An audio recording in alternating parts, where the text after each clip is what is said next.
মঞ্চে সবার জায়গা নেই, সেই মঞ্চ তিনি নিজে তৈরি করেছেন। কারণ সমাজ যাদের ভুলে যায়, ইন্দ্রাণী গাঙ্গুলি তাদের হাত ধরেন। পেশায় স্কুল শিক্ষিকা, কিন্তু হৃদয়ে তিনি একজন সাংস্কৃতিক পথপ্রদর্শক। গত 20 বছর ধরে তিনি গড়ে তুলেছেন এমন এক নৃত্য একাডেমি, যেখানে দরজা খোলা সবার জন্য। বিশেষভাবে সক্ষম মানুষ, রূপান্তরকামী ব্যক্তি, আর্থিকভাবে পিছিয়ে পড়া শিশু এবং অ্যাসিড আক্রমণে ক্ষতিগ্রস্তরা, তাদের পাশে দাঁড়ান ইন্দ্রাণী গাঙ্গুলি। যাদের জীবনে একসময় আলো ছিল না, তাদের জীবনে নৃত্যের ছন্দে আলো জ্বালিয়েছেন তিনি।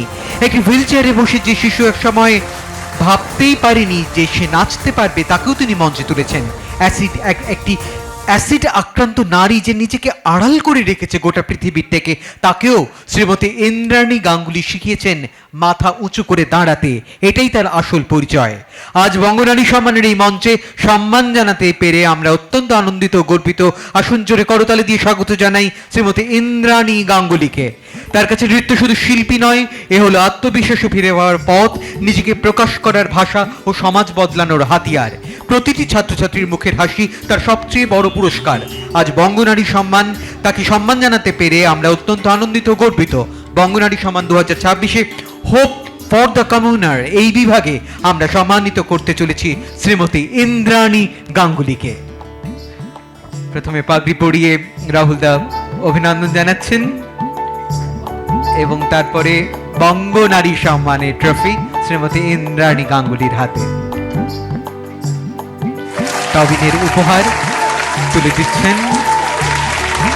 এই 20টা বছর আমারও সৌভাগ্য হয়েছে ইন্দ্রাণীর সাথে কাজ করার। 20 বছর ধরে। কিছু কথা বলুক ইন্দ্রাণী গাঙ্গুলি।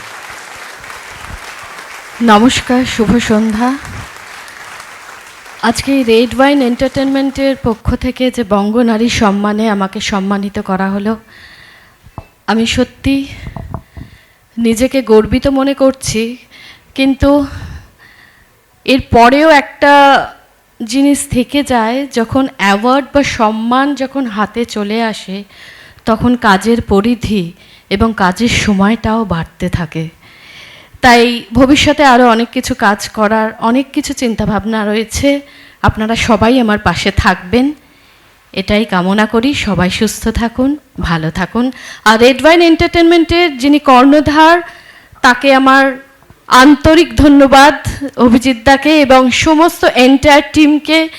আর যে দুজন মানুষের হাত দিয়ে আজকে আমি এই সম্মানটা পেলাম, অনিন্দদা এবং রাহুল দা, তাদেরকেও আমার সশ্রদ্ধ প্রণাম জানাই।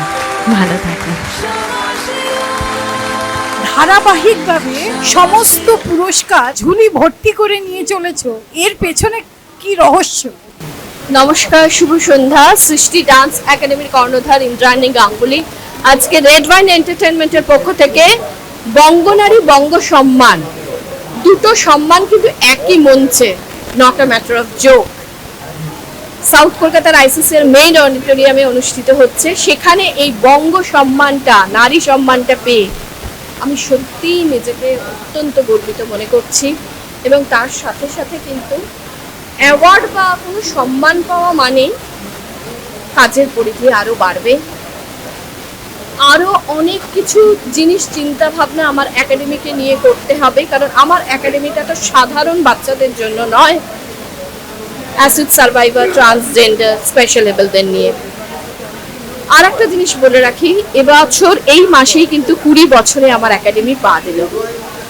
তাই এই 20 থেকে কতদিন আমি 50-এ যাব, সেই নিয়েই কাজকর্ম আরও বেশি বেশি করে করতে হবে।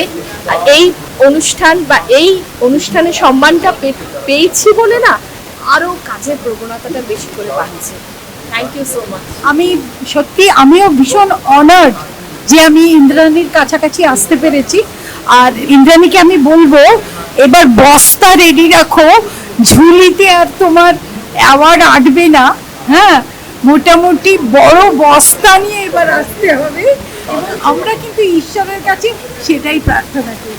না, আর একটা জিনিস আমি বলি, যে আমাদের উল্টো দিকে যে সাংবাদিক বন্ধুরা থাকেন, হয়তো আজকে আমার সৃষ্টি ডান্স একাডেমি পৃথিবীর সব প্রান্তে তাদের জন্যই হয়তো ছড়িয়ে পড়েছে। তাই আমার সমস্ত সাংবাদিক বন্ধুদেরকে আমার আন্তরিক ধন্যবাদ, ভালোবাসা, প্রীতি, শুভেচ্ছা। এরকম ভাবে তোমরা সব সময় আমার এই একাডেমির অনুষ্ঠানে আসো, এবং যেখানে যে সম্মানটা পাচ্ছি সেখানে যে তোমরা ইন্টারভিউটা নিচ্ছ তার জন্য ধন্যবাদ। আর as usual you are looking marvellous, আর তোমার স্মাইল, ও মাই গড, আর এই হাসি দিয়ে তুমি আমাদেরকে এইভাবেই সম্মোহিত করে রাখো। একেবারে আমিও চাই যে তোমরা সবসময় এইরকম ভাবেই আমার পাশে থাকবে এবং আমার একাডেমির পাশে থাকবে। Thank you so much. জীবনের স্বপ্নে আনন্দের ফেরিওয়ালা।